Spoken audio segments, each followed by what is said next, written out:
यहाँहरु सबैलाई रोशन गुरुकुल च्यानलमा स्वागत छ। आज पनि म तपाईहरुलाई बीबीएस फर्स्ट इयर को accounting for cash and internal control भन्ने च्याप्टरको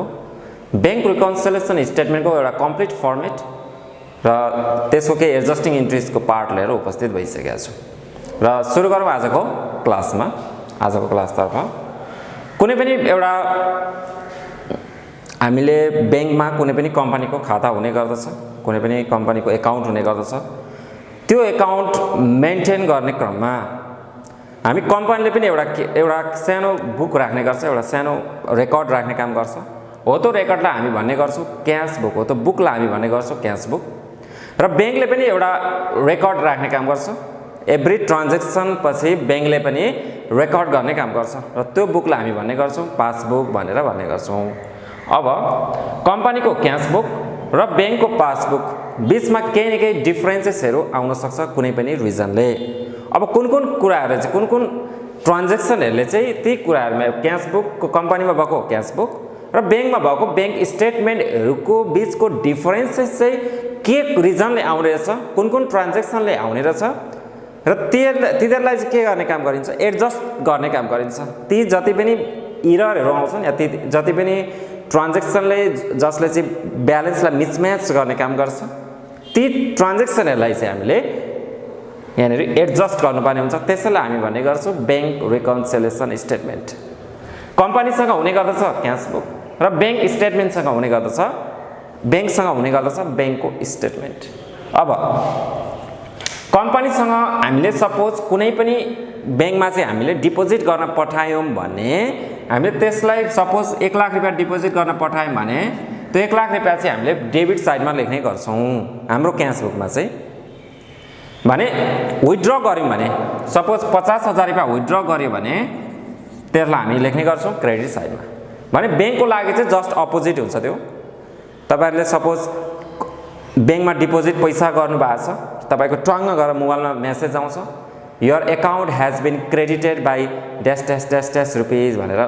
आउने गर्दछ। भन्नको मतलब बैंकमा हामीले यदि पैसा जम्मा गर्यौं भने बैंकको खातामा चाहिँ के गर्छ त क्रेडिट, हाम्रो जुन डिपोजिट अमाउन्ट छ त्यसलाई चाहिँ क्रेडिटमा राख्ने गर्छ, किनकि त्यसको लागि त्यो के हुन्छ लायबिलिटीज हुने गर्दछ बैंकको लागि, त्यही भएर उसले चाहिँ क्रेडिटमा राख्ने गर्छ। अब तपाईहरुले ब्यालेन्सहरु विथड्र गर्नुभयो भने त्यो केसमा चाहिँ के गर्छ त बैंकले डेबिटेड गर्ने काम गर्छ। तपाईले ब्यालेन्स विथड्र गर्नुभयो त्यसको केही पछि मेसेज फेरि आउँछ ट्रङ्ग your account has been debited by dash dash dash amount, कति अमाउन्टले विथड्र गर्नुभएको छ, सपोज 1 लाख छ, विथड्र गर्दाखेरि चाहिँ यहाँनेर 50,000 रुपैयाँ चाहिँ बैंकको डेबिट साइडमा हुने गर्दछ। यसरी हामीले बैंकमा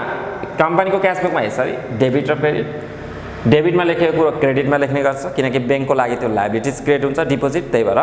क्रेडिटमा लेख्ने गर्छ। र क्रेडिट लायबिलिटीज घट्ने काम गर्छ। सपोज बैंकबाट हामीले 1 लाख रुपैयाँ जम्मा गरेको छ, 50,000 रुपैयाँ हामीले विथड्र गर्यौं भने बैंकको लायबिलिटीज घट्ने काम गर्छ 50,000, त्यही भएर यसलाई डेबिट साइडमा लेख्छ बैंकले चाहिँ। हामीले चाहिँ यसलाई फेरि विथड्र गर्यौं भने क्रेडिट साइडमा लेख्ने गर्छौं। यति एउटा डिफरेन्स चाहिँ तपाईहरुले बुझ्नुपर्ने हुन्छ। अब यो हामीले बीबीएस फर्स्ट इयरमा पढ्ने भनेको चाहिँ एडजस्टेड मेथडबाट हो है, एडजस्टेड मेथड हो।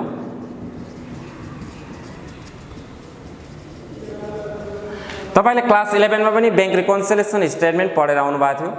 त्यतिखेर चाहिँ यो एडजस्टेड मेथड थिएन। अहिले चाहिँ हामी एडजस्टेड मेथडबाट पढ्नुपर्ने हुन्छ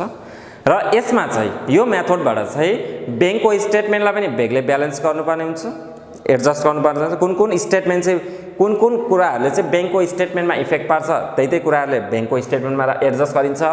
कुन-कुन कुराहरुले चाहिँ क्याश कम्पनीसँग भएको क्याश बुकलाई इफेक्ट पार्छ ती कुराहरुलाई चाहिँ हामीले क्याश बुकमा लेख्ने गर्छौं, क्याश बुकमा इन्ट्री गर्ने काम गर्छौं। अब पहिला हामीले आइडेन्टिफाई गर्नुपर्ने हुन्छ कुन चाहिँ बैंक स्टेटमेन्टमा इम्प्याक्ट पार्छ, कसले चाहिँ क्याश बुकमा इम्प्याक्ट पार्छ। सिर्फ त्यति मात्र हामीले फाइन्ड आउट गर्न सक्यौं भने हामीले बैंक रिकन्सिलिएसन स्टेटमेन्ट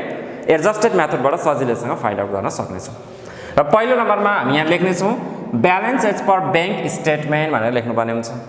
बैंकको स्टेटमेन्टको ब्यालेन्स, यो ब्यालेन्स भनेको चाहिँ अनएडजस्टेड ब्यालेन्स हो, यसलाई कुनै एडजस्ट गरिएको छैन। यसलाई जस्ताको जस्तै हामी यहाँ लेख्ने छौं अमाउन्टमा। त्यसपछि त्यसपछि हामीले केही आइटमहरु एड गर्नुपर्छ र केही आइटमहरु लेस गर्नुपर्छ र बैंक स्टेटमेन्टमा चाहिँ हामीले सिर्फ दुईटा आइटम हुन्छ एड गर्ने र लेस गर्ने पनि दुईटा कुरा हुन्छ, त्यो भन्दा बाहेक हुँदैन। अब के कुरा एड हुन्छ त भने डिपोजिट अन ट्रान्जिट और cheque under collection, outstanding deposit. For example मैले हटाइदिएँ अहिले। अब बैंकमा डिपोजिट गर्न भनेर पठाइयो, बैंकमा डिपोजिट गर्न पठाइयो भनेर हामीले क्याश एकाउन्टमा डेबिट गरिसकेको हुन्छ, हामीले क्याश बुकमा चढाइसकेको हुन्छ। तर त्यो डिपोजिट गर्ने जुन चेक छ डिपोजिट अन ट्रान्जिट, तर त्यो डिपोजिटको चेक या पैसा छ त्यो चाहिँ बैंकमा पुगिसकेको छैन, त्यसलाई हामी भन्छौँ चेक अन्डर कलेक्सन पनि भनेर भन्छौँ या आउटस्ट्यान्डिङ डिपोजिट। डिपोजिट बैंकमा पुगेको छैन भने हाम्रो क्याश बुकको एमाउन्ट त बढ्ने भयो, क्याश बुकमा हामीले एडजस्ट गरेर पठाइसक्यौँ।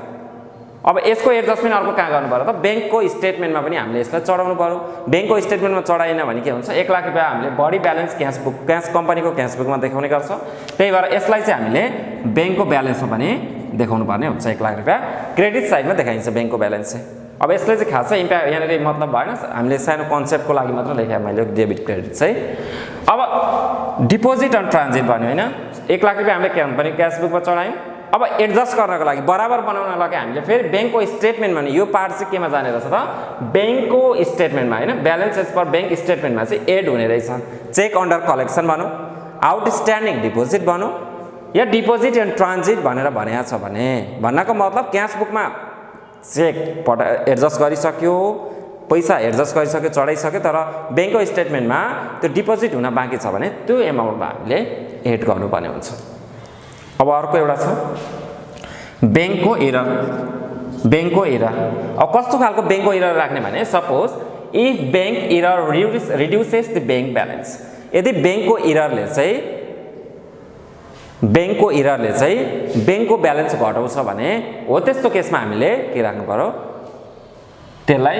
एड गर्नु पर्यो। फर एक्जाम्पल सपोज कम्पनी बैंकबाट विथड्र गरेको थियो सपोज 50,000 तर भइदियो के भने मिस्टेकली बैंकको कर्मचारीले चाहिँ त्यसलाई 60,000 रुपैयाँ बनाइदिएछ। बैंकको कर्मचारीले चाहिँ त्यहाँनिर इन्ट्री गर्दाखेरि कम्प्युटरमा इन्ट्री गर्दाखेरि 60,000 रुपैयाँ बनाइदिएछन् भने ब्यालेन्स कति हुने भयो त 40,000 रुपैयाँ ब्यालेन्स हुने भयो। तपाईँहरूको बैंकको ब्यालेन्स हुने भयो 40,000, तर क्याश बुकमा चाहिँ हामी कतिले घटाउँछौँ त 50,000 झिकेको छ भने त हामी 50,000ले घटाउँछौँ भने हामीसँग भएको ब्यालेन्स कति हुने भयो 50,000 हुने भयो। भनेपछि बैंकको एररले बैंकको 10,000 रुपैयाँ बढी इन्ट्री गरिदियो, बैंकको विथड्र गर्दाखेरि चाहिँ 50,000 हामीले निकालेको थियो, 60,000 इन्ट्री गरिदियो भने के भयो त बैंकको ब्यालेन्स 10,000ले कम हुने भयो। भने अब यसलाई चाहिँ हामीले के गर्नुपर्छ बराबर बनाउनको लागि एड गर्नुपर्ने हुन्छ। बैंकको एरर कस्तो एरर त if bank error reduces bank balance हो त्यस्तो केसमा हामीले एड गर्नुपर्ने हुन्छ र दुईटालाई एड गरेर यहाँनिर राखिन्छ। अब लेस गर्ने आइटम हुन्छ यो दुईटा, एउटा cheque outstanding deposit, deposit in transit र चेक अन्डर कलेक्सन र बैंकको एररले चाहिँ यदि बैंकको ब्यालेन्स घटाउँछ भने त्यो दुईटालाई एड गरिसकेपछि एडमा यति नै हुन्छ। अब हामी लेसको आइटमतिर जाउँ। चेक आउटस्ट्यान्डिङ भनौँ या अनक्लियर चेक भनेर भनौँ, चेक आउटस्ट्यान्डिङ र अनक्लियर चेक भनेर भनौँ। अब सपोज हामीले कसैलाई पेमेन्ट गर्नुपर्ने थियो, त्यो पेमेन्ट गर्दाखेरि हामीले चेकको थ्रुबाट गऱ्यौँ। सपोज फर एक्जाम्पल चेकको थ्रुबाट गऱ्यौँ, सपोज 50,000 रुपैयाँ कसैलाई पेमेन्ट गर्नुपर्ने थियो, कसैलाई 50,000 रुपैयाँ हामीले पेमेन्ट गर्नुपर्ने थियो, हामीले चेक इस्यु गरिदिउँ त्यसलाई भने चाहिँ हामीले त कम्पनीको क्यास बुकमा त हामीले घटाउनु पऱ्यो त्यसलाई 50,000 रुपैयाँ। अब यो जुन 50,000 रुपैयाँ लिएर यो जुन ए भन्ने व्यक्ति चाहिँ बी भन्ने बैंकमा जानु पर्यो त्यो चेक साट्नको लागि, तर के भइदिएछ भने चेक चाहिँ के गर्न गएको रहेनछ साट्न त्यहाँ बैंकमा पुगिसकेको रहेन रहेछ। हामीले अलरेडी 50,000 रुपैयाँ घटाइसक्यौँ, तर यो जुन ए भन्ने व्यक्तिलाई चाहिँ बैंकमा चेक हामीले इस्यु गरेको थियौँ, त्यो चेक इस्यु गर्दाखेरि चाहिँ बैंकमा त्यो पुगेको छैन भने हाम्रो बैंकको ब्यालेन्स त 1 लाख हुने भयो। बैंकको ब्यालेन्स चाहिँ हाम्रो 1 लाख हुने भयो, तर हाम्रो यहाँनिर अलरेडी ब्यालेन्स कति भइसकेको छ घटेर 50,000 हामीले बनाइसकेको छ। यो व्यक्ति चेक साट्न पुगेको छैन भने बैंकमा त 1 लाख मात्र हुने भयो। त्यही भएर चाहिँ हामीले यसलाई चाहिँ चेक आउटस्ट्यान्डिङ भनौँ या अनक्लियर चेक भनेर भनेको छ भने त्यसलाई चाहिँ हामीले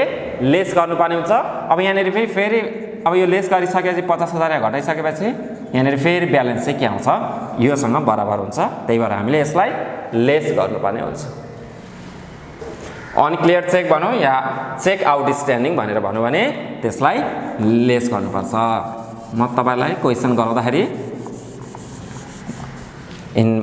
अझै डिटेलमा बताउने छु र अर्को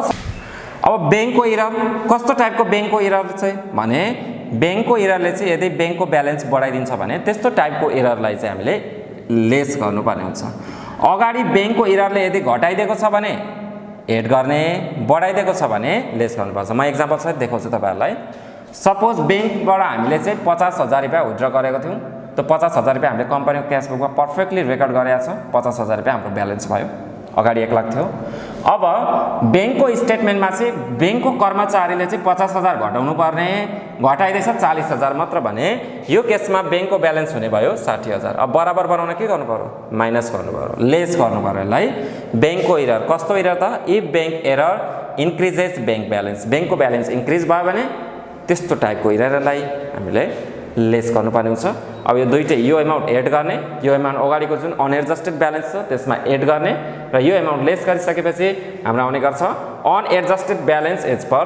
बैंक स्टेटमेन्टको चाहिँ अनएडजस्टेड ब्यालेन्स आउने गर्दछ कति यति अमाउन्ट आउने गर्दछ र अब फेरि हामीले चाहिँ एडजस्टेड ब्यालेन्स एज पर के गर्नु पर्यो adjusted balance as per cash बुकको पनि हामीले यसै गरी निकाल्नु पर्छ र यो बैंकको स्टेटमेन्टको यो जुन ब्यालेन्स छ त्योसँग बराबर हुनु पर्दछ अब हामी क्याशकोतिर जाउँ है क्याशको ब्यालेन्स गर्नतिर जाउँ क्याशको स्टेटमेन्टलाई पनि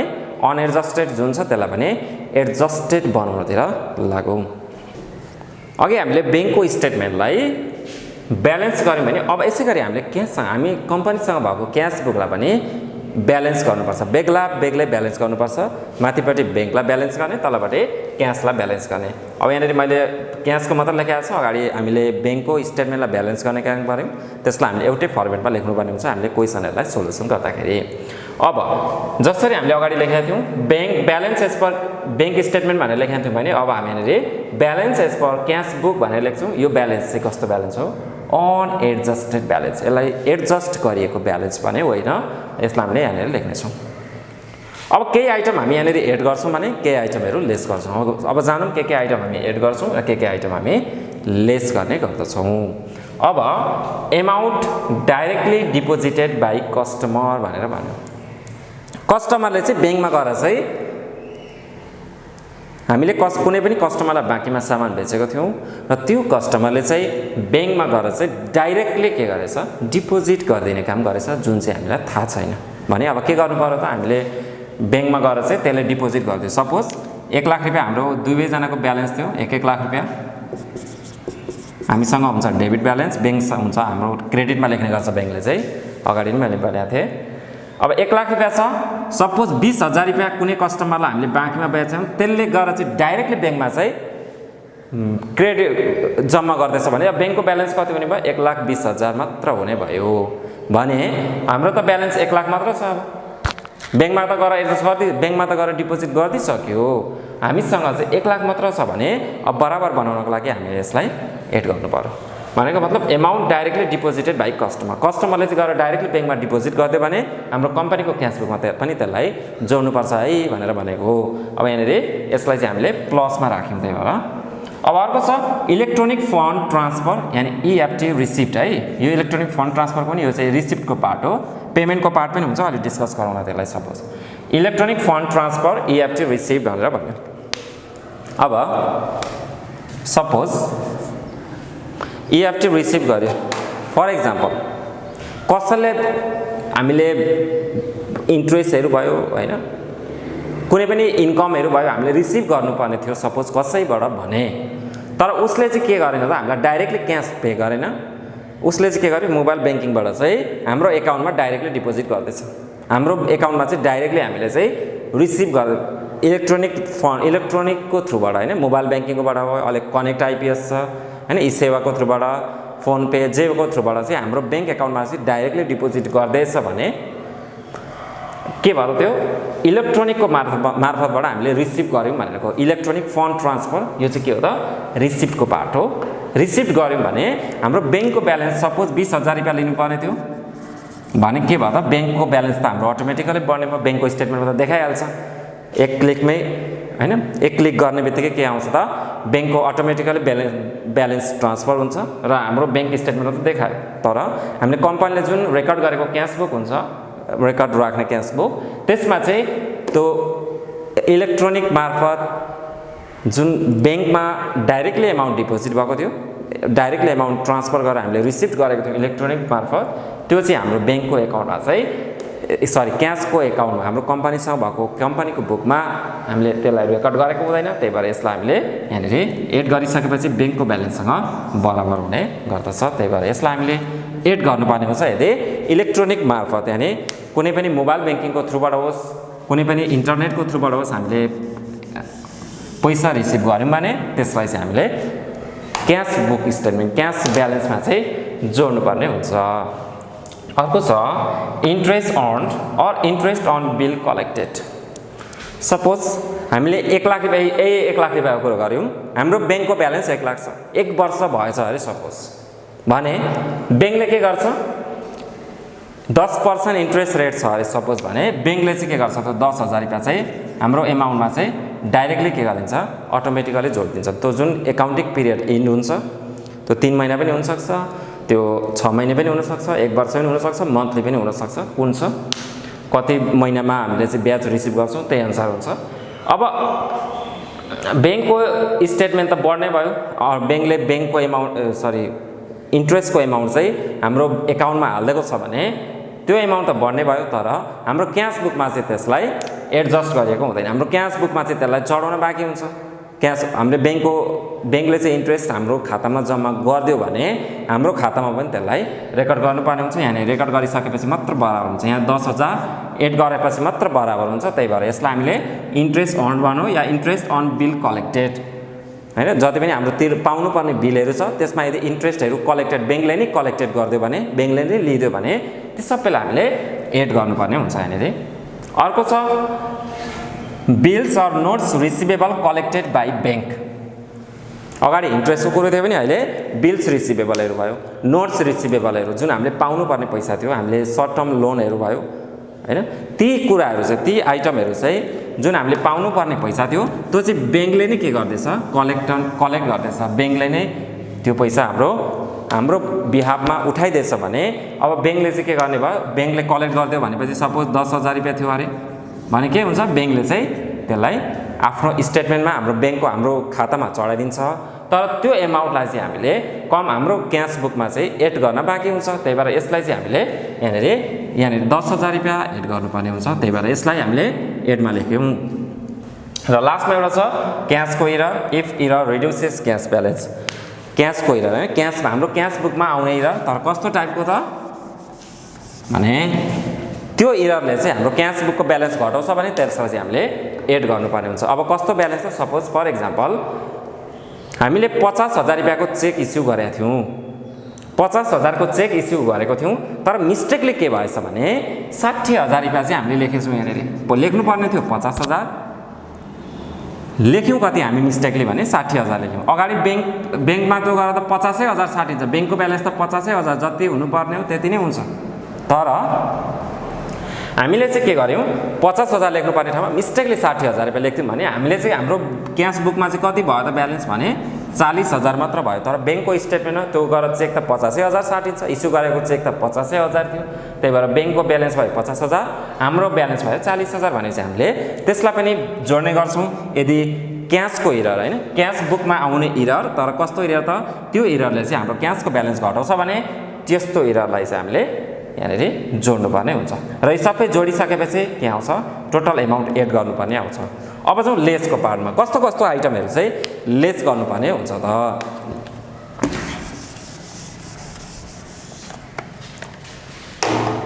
अब यहाँनिर छ ब्याङ्कको सर्भिस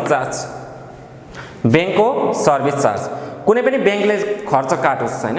अब सपोज एटीएम सर्भिस प्रोभाइड गरेको हुन सक्छ,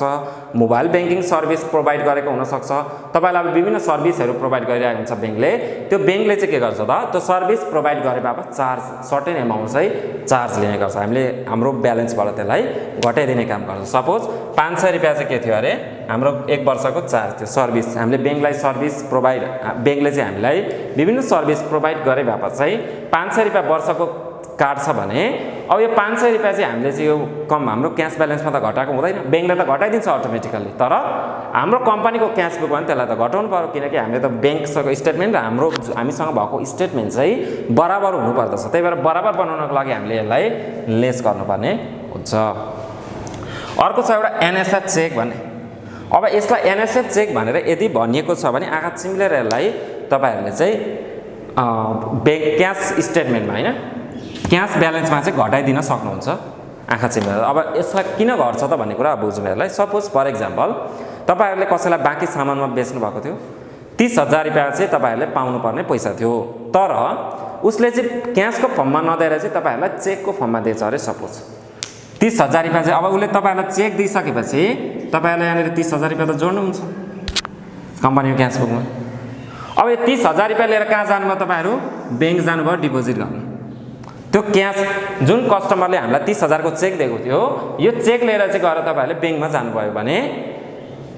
मिस्टर ए भन्ने व्यक्ति थियो अरे। सपोज त्यो मिस्टर ए भन्ने व्यक्तिले दिनुपर्ने थियो पैसा, त्यो मिस्टर ए को खाताबाट चाहिँ हामीले त्यसलाई डिडक्ट गरेर हाम्रो खातामा चढाउनु पर्ने थियो। तर भइदैछ के भने मिस्टर ए को खातामा चाहिँ पैसै रहेनछ, सफिसिएन्ट फन्डै रहेन रहेछ। त्यसै भएर यसलाई के भनिन्छ, एनएसएफ चेक भनेको चाहिँ नट सफिसिएन्ट फन्ड चेक भनेर भनेको, नट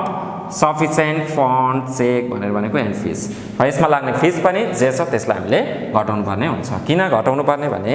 अब सपोज हामीले त 30,000 रुपैयाँ यहाँनिर जोडिसकेका छौँ हैन, त्यो ब्याङ्क त्यो चेक लगाएर चाहिँ हामीले डिपोजिट गर्नुपर्ने। तर के भइदियो, त्यो डिपोजिट गर्ने बेलामा चाहिँ त्यसको खातामा पैसै रहेन रहेछ भने अगाडि हामीले जुन यो 30,000 रुपैयाँ जोडिसकेका थियौँ नि त्यसलाई चाहिँ हामीले घटाउनु पर्ने हुन्छ। किनकि ब्याङ्कको ब्यालेन्समा त त्यो उसको ब्यालेन्समा उसको चेकमा उसको खातामा पैसा छैन भने त्यो ब्याङ्कको स्टेटमेन्ट हाम्रो ब्याङ्कले त डिपोजिट गरिदिँदैन। त्यही भएर के गर्नु पर्यो, यसलाई चाहिँ यहाँनिर घटाएर चाहिँ बराबर बनाइदिनु पर्यो, 1-1 लाख रुपैयाँ पहिलाकै जस्तो बनाइदिनु पर्यो। त्यही भएर नट सफिसिएन्ट फन्ड चेक भनौँ या फी भनौँ भने त्यसलाई डाइरेक्टली हामी घटाइदिन सक्छौँ। र अर्को छ cheque printing charge. Cheque provide गरे बापत चेकहरू प्रिन्ट गरे बापत ब्याङ्कले के गर्छ, चार्ज लिने काम गर्छ। जति पनि चार्ज छन् ती सबै ब्याङ्कले के गर्छ, सपोज 200 रुपैयाँ छ अरे ब्याङ्कले चाहिँ घटाइदियो हैन, ब्याङ्कले चाहिँ के गर्दियो त 200 रुपैयाँ घटाइदिने काम गर्यो, भयो 79,800 रुपैयाँ ब्याङ्कको अटोमेटिकली घटाइदियो प्रिन्ट चेक गरे बापत। तर यो 200 रुपैयाँ त हामीले यहाँनिर घटाउन बाँकी छ। 200 रुपैयाँ भने अब यहाँनिर घटाइदिइसकेपछि हाम्रो के आउँछ, त्यही 79,800 आउने गर्दछ। अब 200 रुपैयाँ फेरि 200 रुपैयाँ चाहिँ हामीले यसलाई घटाउने गर्दछौँ यो चेक प्रिन्टिङ चार्ज भनेर। यो मैले एमाउन्ट चाहिँ जस्ट हाइपोथेटिकल एमाउन्ट हो है, यो जति पनि हुनसक्छ यो एमाउन्टहरू। अर्को छ इएफटी पेमेन्ट। अगाडि रिसिभ थियो भने अहिले पेमेन्ट थियो। सपोज फर एक्जाम्पल हामीले चाहिँ टेलिफोनको बिल तिर्नुपर्ने थियो, इन्टरनेटको बिल तिर्नुपर्ने थियो, खानेपानीको बिल तिर्नुपर्ने थियो या बिजुलीको बिल तिर्नुपर्ने थियो, त्यो चाहिँ हामीले के गर्यौँ मोबाइल ब्याङ्किङबाट तिर्यौँ सपोज फर एक्जाम्पल। तर मोबाइल ब्याङ्किङबाट हाम्रो पेमेन्ट हुने बित्तिकै सपोज 5,000 रुपैयाँ प्रति महिना चाहिँ हाम्रो त्यस्ता बिलहरू आउँथ्यो र ती बिलहरूलाई चाहिँ हामीले पेमेन्ट गऱ्यौँ मोबाइल ब्याङ्किङको थ्रुबाट भने हामीले पे गर्ने बित्तिकै के हुन्छ त ब्याङ्कको स्टेटमेन्टमा अटोमेटिकली घट्ने गर्छ 5,000 रुपैयाँ र 95,000 रुपैयाँ हाम्रो ब्यालेन्स भइ नै हाल्छ त पे गर्ने बित्तिकै अटोमेटिकली तुरुन्तै हुन्छ। तर यो 5,000 त हामीले ब्याङ्कको स्टेटमेन्टमा घट्यो तर हामीले कम्पनीको क्यास बुकमा त घटाउन बाँकी छ। त्यो कम्पनीको क्यास बुकमा पनि हामीले त्यसलाई घटाएर चाहिँ बराबर बनाउनु पर्ने हुन्छ, 95,000 बनाउनु पर्ने हुन्छ हैन। त्यही भएर यसलाई चाहिँ घटाउने काम गरिन्छ। जति पनि इलेक्ट्रोनिक फन्ड ट्रान्सफरबाट पेमेन्ट गरिन्छ भने घटाइदिने, रिसिभ गरिन्छ हैन इलेक्ट्रोनिकली रिसिभ गरिन्छ भने त्यसलाई एड गर्नुपर्ने हुन्छ र यस्तो पेमेन्ट गरेको छ भने घटाइदिने। अर्को छ amount directly paid by bank as per the instruction. Suppose ब्याङ्कलाई चाहिँ हामीले अधिकार के दिएको थियौँ भने सपोज हाम्रो खाताबाट चाहिँ प्रत्येक वर्ष चाहिँ हामीले सपोज इन्सुरेन्स किनेका थियौँ अरे। सपोज पर इयर हामीले चाहिँ इन्सुरेन्सको प्रिमियमको जुन एमाउन्ट छ त्यो चाहिँ 20,000 रुपैयाँ पे गर्नुपर्ने थियो अरे। अब त्यो 20,000 रुपैयाँ चाहिँ हामीले चाहिँ बैंकलाई इन्स्ट्रक्सन दिउँ प्रत्येक वर्ष भने हामी त अब बैंक इन्सुरेन्स कम्पनीमा गएर पे गर्न हामीलाई झन्झट हुन्छ। त्यही भएर के गर्छ र हामीले बैंकलाई चाहिँ अधिकार दिउँ प्रत्येक वर्षको 20,000 रुपैयाँ चाहिँ त्यो हाम्रो इन्सुरेन्स प्रिमियम चाहिँ अटोमेटिकली हाम्रो डिडक्ट गरेर तिर्दिनुहोस् है भनेर चाहिँ हामीले बैंकलाई इन्स्ट्रक्सन दिएको थियौँ भने के गर्छ बैंकले ठ्याक्कै त जुन दिन प्रिमियम पे गर्नुपर्ने हो ठ्याक्कै त्यतिखेर 20,000 रुपैयाँ पे गरिदिन्छ। भने अब बैंकको ब्यालेन्स कति हुने भयो अब पे गरिसकेपछि 80,000 मात्र हुने भयो भने अब तर हाम्रो यहाँनिर कम्पनीको क्यास बुकमा त घटाइदिएको छैन बैंकले त अटोमेटिकली तिर्दिन्छ तर कम्पनीको क्यास बुकमा पनि त्यसलाई घटाउनु पर्ने हुन्छ 20,000 रुपैयाँ भने त्यसपछि यहाँ हाम्रो ब्यालेन्स हुन्छ 80,000 रुपैयाँ। त्यही भएर यसलाई चाहिँ घटाउनु पर्ने हुन्छ यदि amount directly paid by the bank as per the instruction भनेर भनेको छ नि त्यसलाई हामीले घटाइदिनु पर्ने हुन्छ। अब लास्टमा छ क्यास बुकको error if error increases cash balance. कस्तो इरर त यदि इररले चाहिँ क्यास बुकको चाहिँ ब्यालेन्स इन्क्रिज गर्यो भने त्यसलाई हामीले घटाउनु पर्ने हुन्छ। अगाडि हामीले डिक्रिज गरेको छ ब्यालेन्स डिक्रिज गर्यो भने त्यसलाई हामीले एड गरेको थियौँ यहाँनिर भने अब इन्क्रिज गर्यो भने त्यसलाई चाहिँ घटाइदिनु पर्ने हुन्छ। अब घटाउँदाखेरि चाहिँ सपोज फर इक्जाम्पल हामीले 50,000 को चेक इस्यु गरेको थियौँ 50,000 को चेक इस्यु गरिसकेपछि सपोज हामीले मिस्टेकले चाहिँ हाम्रो खातामा चाहिँ 40,000 मात्र लेखेछौँ मिस्टेकले 40,000 मात्र लेख्यौँ हामीले मिस्टेक भने हाम्रो ब्यालेन्स कति देखायो त हाम्रो क्यास बुकमा 60,000 रुपैयाँ देखायो तर बैंकको स्टेटमेन्टमा त हामीले 50,000 को चेक इस्यु गरेको छ उसले त 85,000 घटाइदिन्छ यहाँनिर 85,000 घटाइदिन्छ ब्यालेन्स उसको हुने भयो कति 50,000 रुपैयाँ। हाम्रो क्यास बुकमा ब्यालेन्स देखायो 60,000 रुपैयाँ बैंकको स्टेटमेन्टको ब्यालेन्स देखायो 50,000 रुपैयाँ किन हामीले यहाँनिर 50,000 चेक इस्यु गरेको ठाउँमा हामीले 40,000 मात्र रेकर्ड गऱ्यौँ त्यस भएको कारणले हाम्रो क्यास बुकको ब्यालेन्स चाहिँ हाम्रो गल्तीको कारणले 60,000 हुन गयो अनि 10,000 रुपैयाँ बढी हुन गयो। अब बराबर बनाउनको लागि यसलाई हामीले घटाउनु पर्ने हुन्छ। Cash book error if error increases cash balance भने अब यसरी तपाईहरुले यो फर्मेट भयो यो फर्मेटको बेसिसमा चाहिँ बैंक रिकन्सिलिएसन स्टेटमेन्ट प्रोभाइड बनाउनु पर्ने हुन्छ। अब यहाँनिर adjusted balance as per cash book यो भयो यो ब्यालेन्स र हामीले जुन अगाडि निकालेको थियौँ adjusted balance as per bank statement भनेर भनेको थियौँ त्यो ब्यालेन्स चाहिँ के हुनुपर्छ इक्वल हुनुपर्छ र यही ब्यालेन्स चाहिँ हामीले केमा देखाउँछौँ त ब्यालेन्स सिटमा देखाउने एमाउन्ट हो है। यो तपाईलाई यदि क्वेसनमा सोध्यो भने ब्यालेन्स सिटमा कति एमाउन्ट देखाइन्छ भनेर भन्नु नि यही यहाँ जति ब्यालेन्स आउँछ एडजस्टेड ब्यालेन्स यही ब्यालेन्स चाहिँ के गर्नुपर्छ ब्यालेन्स सिटमा देखाउनु पर्ने हुन्छ। र यो भयो एउटा कम्प्लिट फर्मेट के को त bank reconciliation statement under adjusted मेथडबाट चाहिँ बैंक रिकन्सिलिएसन स्टेटमेन्टको एउटा फर्मेट भयो। दुईटै हामीले पार्ट गरिसक्यौँ adjusted balance as per cash book पनि निकाल्ने र adjusted balance as per bank statement पनि निकाल्ने। र अब हामी जाउँ यसको केही एडजस्टिङ इन्ट्रिजहरू बनाउनु पर्ने हुन्छ त्यो पार्टतिर जाउँ। अब बैंक रिकन्सिलिएसन स्टेटमेन्ट बनाउँदाखेरि हामीले चाहिँ क्यास बुकमा एडजस्टमेन्ट हुने जति पनि आइटमहरू छ तिनीहरूलाई चाहिँ हामीले एडजस्टिङ इन्ट्रिजको थ्रुबाट त्यसलाई हामीले सच्याउनु पर्ने हुन्छ। बैंक स्टेटमेन्टमा जति पनि कुराहरू जान्छ जुन त्यो चारवटा कुराहरू थियो ती चारवटा कुराहरू चाहिँ बैंकले नै सच्याउँछ बैंकै काम हो त सच्याउने उसको बैंकको स्टेटमेन्टमा आएको इरर सच्याउने काम कसको त बैंकै हो भने कम्पनीसँग भएको क्यास बुकमा आएको इररलाई चाहिँ सच्याउने काम चाहिँ हामी स्वयंको हुने गर्दछ। त्यही भएर कम्पनीमा भएको क्यास बुकमा जाने आइटमहरू कति हुन्छ यिनै हुन् लगभग यिनीलाई चाहिँ हामीले चाहिँ एडजस्टिङ इन्ट्रिजको थ्रुबाट चाहिँ यसलाई सच्याउनु पर्ने हुन्छ। र फर्स्टमा चाहिँ जुन चारवटा छ note receivable and interest receipt EFT receipt interest earn बैंकको इरर क्यास बुकमा भएको इरर कस्तो त क्यास बुकको ब्यालेन्स यदि घटाउँछ भने यी पहिला हामी चाहिँ चारवटालाई गऱ्यौँ यी चारवटा भनेको चाहिँ एड हुने आइटम हो है। Cash book cash unadjusted cash book जुन छ क्यास ब्यालेन्स जुन छ त्यसमा एड हुने आइटम हो। अब यसलाई चाहिँ हामीले जर्नल इन्ट्री बनाउँदाखेरि नि यी जति पनि चारवटा छ यसलाई एकदमै टेक्निक छ एउटा त्यो टेक्निक बुझ्नु भने एकदमै सजिलो हुन्छ। सबैमा के हुन्छ त बैंक एकाउन्ट डेबिट हुने गर्छ बैंक एकाउन्ट डेबिट हुने गर्दछ। मैले पहिला बैंक एकाउन्ट सबैलाई debit लेखेँ bank account debit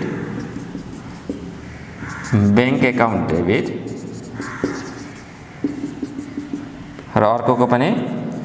bank account debit भयो सबैको के हुन्छ बैंक एकाउन्ट डेबिट हुने गर्छ। अब नोट रिसिभेबल र इन्ट्रेस्ट रिसिभ गर्दाखेरि बैंकमा पैसा अगाडि के हुन्छ जम्मा भएको हुन्छ त्यो ब्याङ्कले के गरिदिन्छ कलेक्ट गरिदिएको हुन्छ त्यही भएर के हुन्छ ब्याङ्क एकाउन्ट चाहिँ डेबिट हुने गर्छ भने EFT रिसिप्ट इलेक्ट्रोनिक मार्फत चाहिँ हामीले कुनै फन्डहरू ट्रान्सफर गरेर चाहिँ हाम्रो खातामा आएको छ कुनै इन्कमहरू हाम्रो खातामा आएको छ भने के भयो त त्यो पनि के भयो ब्याङ्क एकाउन्ट डेबिट हुने भयो इन्ट्रेस्ट अर्न हामीले जुन डिपोजिट छ त्यसको इन्ट्रेस्ट हामीले कमायौँ भने ब्याङ्कले के गर्छ अटोमेटिकली डिपोजिट गर्ने काम गर्छ त्यही भएर ब्याङ्क एकाउन्ट के भयो फेरि डेबिट हुने भयो अब क्यास एकाउन्ट क्यास बुकमा इरर भयो रिड्युसेस क्यास ब्यालेन्स है हाम्रो क्यास ब्यालेन्समा चाहिँ रिड्युस गरिदियो भने हामीले के गर्नुपर्छ त्यसलाई फेरि के गर्नुपर्छ मिलाउनु पर्ने हुन्छ हैन सपोज 40,000 रुपैयाँ छ 40,000 रुपैयाँको हामीले चेक इस्यु गरेको तर कति गर्यौँ त सपोज 50,000 गर्यौँ भने 10,000 रुपैयाँ त हामीले मिलाउनु पर्यो अब मिलाउनको लागि के गर्नु पर्यो हामीले फेरि त्यही ब्याङ्क एकाउन्ट डेबिट गर्नु पर्यो सबै जति पनि रिसिप्ट यो जुन एड हुने पार्ट छ यो जति पनि एड हुने पार्ट छ यो एड हुने पार्ट चाहिँ मा के हुन्छ ब्याङ्क एकाउन्ट डेबिट हुने गर्दछ अब जति पनि रिसिभेबल छ हैन नोट रिसिभेबल भयो इन्ट्रेस्ट रिसिभेबल अब नोट रिसिभेबल ब्याङ्कले नोट रिसिभेबल भनेको हाम्रो डेबिट ब्यालेन्स हो डेबिट ब्यालेन्स अब यहाँनिर ब्याङ्कले कलेक्ट गरिदिइसकेपछि के हुन्छ घट्ने गर्दछ हैन ब्याङ्कको हाम्रो डेबिट ब्यालेन्स एसेटको ब्यालेन्स घट्ने गर्छ एसेट ब्यालेन्स घट्नु भनेको के हो त क्रेडिट टु नोट रिसिभेबल अब इन्ट्रेस्ट कलेक्ट गरिदियो त्यो नोटमा रिसिभ गर्ने जुन हामीले त्यो नोट थियो त्यो नोटको पनि इन्ट्रेस्ट कलेक्ट गरिदियो भने इन्ट्रेस्ट रेभेन्यू भने कस्तो ब्यालेन्स हो त क्रेडिट ब्यालेन्स हो किनकि आम्दानी हो इन्ट्रेस्ट रेभेन्यूलाई पनि हामीले क्रेडिट गरिदिउँ यहाँ लेखौँ टु रेकर्ड इन्ट्रेस्ट एन्ड नोट्सको अमाउन्ट चाहिँ के भयो त रिसिभ भयो अब अर्को छ EFT रिसिप्ट हामीले कुनै इन्कमहरू पाउनुपर्ने थियो हैन कुनै रेभेन्यू हामीले बेचेको पैसा हामीले पाउनुपर्ने थियो तर के गर्दै त इलेक्ट्रोनिक फन्ड हैन ब्याङ्क टु ब्याङ्क ट्रान्सफर गर्दै भने ब्याङ्कले त अटोमेटिकली डिपोजिट गर्ने काम गर्छ त्यसलाई अटोमेटिकली त्यहाँनिर आफ्नो ब्यालेन्स बढाइदिने काम गर्छ त्यही भएर ब्याङ्क एकाउन्ट डेबिट लेख्यो 2K हुने भयो त ड्यास ड्यास ड्यास इन्कम हुने भयो अब के हुन्छ त इन्कमको हेडिङ के छ या रेभेन्यू पनि हुनसक्छ त्यो के हुने भयो क्रेडिटमा हुने भयो त्यसलाई हामीले क्रेडिटमा लेख्छौँ to record EFT receipt EFT receipt जे छ त्यसलाई लेख्यौँ अर्को छ इन्ट्रेस्ट अर्न ब्याङ्कले चाहिँ इन्ट्रेस्ट हामीले हाम्रो डिपोजिटमा इन्ट्रेस्ट कमाउने गर्छौँ हामी ब्याङ्कले चाहिँ त्यसलाई अटोमेटिकली डिपोजिट गरिदियो भने त्यो केसमा ब्याङ्क एकाउन्ट त डेबिट हुने भइगयो 2K हुने भयो त इन्ट्रेस्ट रेभेन्यू चाहिँ क्रेडिट हुने भयो to record interest earn to record interest earn अब लास्टमा छ क्यास बुकको इरर रिड्युसेस क्यास ब्यालेन्स हाम्रो क्यास बुकमा यदि इरर आयो भने या हाम्रो क्यास बुकमा इरर आयो कस्तो इरर आयो भने हाम्रो क्यास ब्यालेन्स यदि त्यसले घटाइदिने भयो भने हो त्यस्तो केसमा चाहिँ हामीले के जर्नल एन्ट्री बनाउनुपर्छ भने ब्याङ्क एकाउन्ट त डेबिट हुने नै भइगयो अब ब्याङ्क एकाउन्ट डेबिटको ठाउँमा चाहिँ हामीले के लेख्नु पर्यो तपाईँको जुन एक्सपेन्सेस हामीले तिरेको पैसा थियो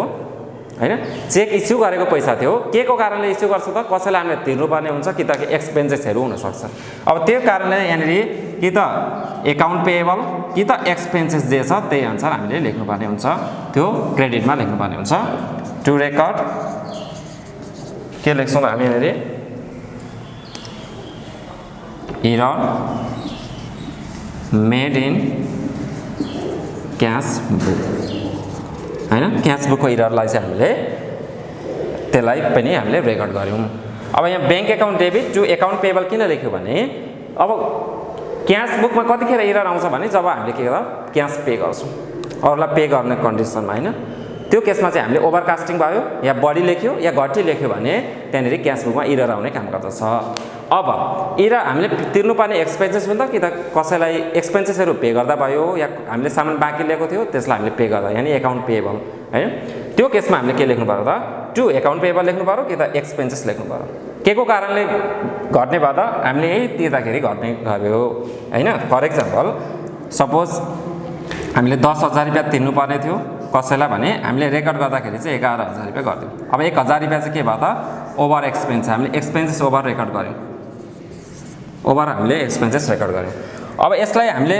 के गर्नु पर्यो ब्याङ्क एकाउन्ट डेबिट गर्नु पर्यो 1,000 रुपैयाँ भने to account payable or expenses यो जुन एक्सपेन्सेस छ त्यसलाई हामीले रेकर्ड गर्दाखेरि एक्चुअलमा रेकर्ड गर्दाखेरि चाहिँ के गर्नु पर्थ्यो एक्सपेन्सेस एकाउन्ट डेबिट हुन्थ्यो पेमेन्ट गर्दाखेरि चाहिँ भने अब त्यसलाई उल्टाउनको लागि चाहिँ हामीले त्यसलाई सच्याउनको लागि चाहिँ हामीले त्यो एक्सपेन्सेस एकाउन्ट या एकाउन्ट पेएबल एकाउन्टलाई हामीले क्रेडिट गरिदिउँ त्यही भएर। अब अर्को चाहिँ यहाँनिर अब अरू पनि छ यहाँनिर यो चाहिँ भनेको लेस हुने आइटम हुन् केमा त हाम्रो क्यास बुकमा चाहिँ बैंक सर्भिस चार्ज भयो, एनएसएफ चेक एन्ड फिस भयो, इएफटी पेमेन्ट, चेक प्रिन्टिङ चार्ज भयो र अर्को क्यास बुकको इरर भयो। अब यी सबैमा चाहिँ के हुन्छ भने यी जति पनि लेस हुने आइटम छन् नि यी लेस हुने आइटममा चाहिँ एउटा सानो लेस हुने आइटममा चाहिँ सबैमा हामीले फेरि बैंक एकाउन्ट क्रेडिट हुने गर्छ है। एक नम्बरमा हामी जाउँ सपोज बैंक सर्भिस चार्ज भनेको खर्च हो त्यो केमा हुने भयो डेबिटमा हुने भयो बैंक सर्भिस चार्ज जति पनि बैंकको सर्भिस छ हो त्यो एकाउन्ट के हुने भयो त डेबिट हुने भयो। टु के हुने भयो त बैंक एकाउन्ट हुने भयो to bank account to record bank service charge. अब 2 नम्बरमा छ अर्को है यो 5 हो है सरी 1 र 2 है 5 र 6 नम्बरको अर्को छ एनएसएफ चेक। एनएसएफ चेकलाई पनि के गर्नु पर्यो त पहिला टु बैंक एकाउन्ट त लेख्नु पर्यो नि त किनकि जति पनि लेस हुने आइटम छ त्यो सबै के हुन्छ क्रेडिटमा हुने। अब डेबिटमा के हुन्छ होला त फेरि डेबिटमा हामीले के हुन्छ होला सपोज फर एक्जाम्पल हामीले 10,000 रुपैयाँ पैसा पाउनु पर्ने थियो 10,000 रुपैयाँको एबाट हामीले पाउनु पर्ने थियो त्यसले हामीलाई के दियो त चेक दियो यही 10,000 बराबरको चेक दियो। अब हामीले यसलाई यो चेकलाई लगेर ब्याङ्कमा साट्न गयौँ ब्याङ्कमा साट्न जाँदाखेरि त्यसको एको एमा चाहिँ के रहेनछ त ब्यालेन्सै रहेनछ त्यसैले हामी भन्ने गर्छौँ not sufficient fund cheque and fees भनेर। अब यो 10,000 रुपैयाँ त हामीले के गर्नु पर्यो घटाइसके हुन्छ हाम्रो ब्यालेन्स हामीले पाउनु पर्ने पैसा के गरे हुन्छ घटाइदिइसके हुन्छ होइन एकबाट हामीले पाउनु पर्ने थियो पाउनु पर्ने पैसा हामीले अटोमेटिकली घटाइदिइसके हुन्छ हामीले त्यो चेक पाउने बित्तिकै भने अब हामीले यसको फन्डमा यसको एको क्यासमा एको ब्यालेन्समा चाहिँ कुनै पनि ब्यालेन्स नभएको कारणले अब फेरि यसलाई के गर्नु पर्यो त्यो पाउनु पर्ने पैसा त जीवितै रहने भयो भने अब त्यो एकाउन्ट रिसिभेबललाई चाहिँ हामीले यहाँनिर डेबिट गर्नुपर्ने हुन्छ एकाउन्ट रिसिभेबललाई डेबिट गर्नुपर्ने हुन्छ to record NSF cheque return by bank return by bank.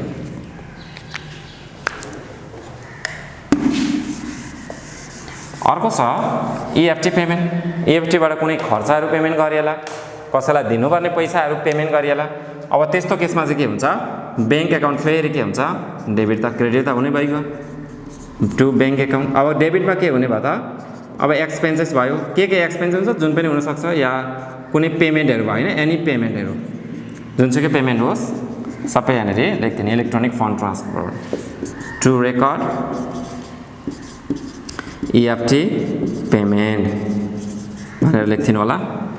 अर्को छ चेक प्रिन्टिङ चार्ज हो भनेको नि के खर्च हो होइन खर्चलाई हामीले कुन साइडमा लेख्छौँ डेबिट साइडमा लेख्छौँ भने बैंक एकाउन्ट हामीले बैंक ब्यालेन्सले घटाउने भयो त्यही भएर बैंकलाई चाहिँ यसमा पनि क्रेडिटमा लेख्नुपर्ने हुन्छ।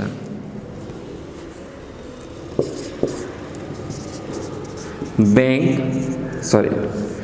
Check printing charge check printing charge account debit भयो टु के हुने भयो त bank account to record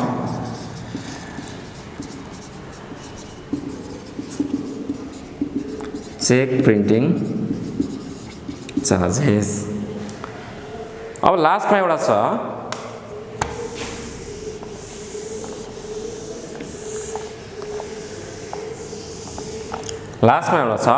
cash बुकमा हुने इरर है। अब यसले चाहिँ के गरेछ त बैंकको क्यासको ब्यालेन्सलाई घटाइदिने भएछ क्यासको ब्यालेन्सलाई घटाइदिने भएपछि के गर्नु पर्यो त त्यसलाई बराबर बनाउनको लागि हैन सरी क्यासको ब्यालेन्स चाहिँ यसले बढाइदिने भएछ त्यो बराबर बनाउनको लागि घटाइदिनु पर्यो घटाइदिनको लागि हामीले के गर्नुपर्छ टु बैंक एकाउन्ट त गर्नु पर्यो यसमा पनि टु बैंक एकाउन्ट क्रेडिट। अब यसको डेबिटमा के हुन्छ त भने हामीले जुन त्यो तिर्नुपर्ने पैसा थियो सपोज फर एक्जाम्पल यही केसमा गरौँ 10,000 रुपैयाँ हामीले तिर्नुपर्ने थियो तर हामीले त्यहाँनिर कति इन्ट्री गऱ्यौँ त हामीले क्यास बुकमा भने 9000 गऱ्यौँ भने हाम्रो के भयो त ब्यालेन्स बढ्ने भयो। 10,000 रुपियाँ घटाउनु पर्ने 9000 मात्र घटाइयो भने के भयो त ब्याङ्कको ब्यालेन्स हाम्रो के भयो घट्ने, हाम्रो सरी क्यासको ब्यालेन्स घट्ने भयो। भन्नको मतलब हामीले 1000 रुपियाँ पैसा चाहिँ हामीले के गरेछौँ त कम्ती रेकर्ड गरेछौँ। 1000 रुपियाँ हामीले जुन तिर्नुपर्ने पैसा थियो त्यसलाई चाहिँ हामीले कम्ती रेकर्ड गरेछौँ भने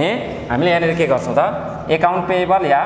एक्सपेन्सेस जे पनि लेख्न सक्छौँ। यसलाई हामीले के गर्छौँ डेबिट गर्ने काम गर्छौँ। भन्नको मतलब 1000 रुपियाँ चाहिँ फेरि के गरियो त घटायो, कहाँबाट घटायो त त्यही ब्याङ्कको ब्यालेन्सबाट घटायो भनेर भनेको। त्यसो गर्दाखेरि के हुन्छ बराबर हुने गर्छ। यसरी यसको एडजस्टिङ इन्ट्रिज पुरा हुने गर्दछ। टु रेकर्ड अनि error made in cash balance,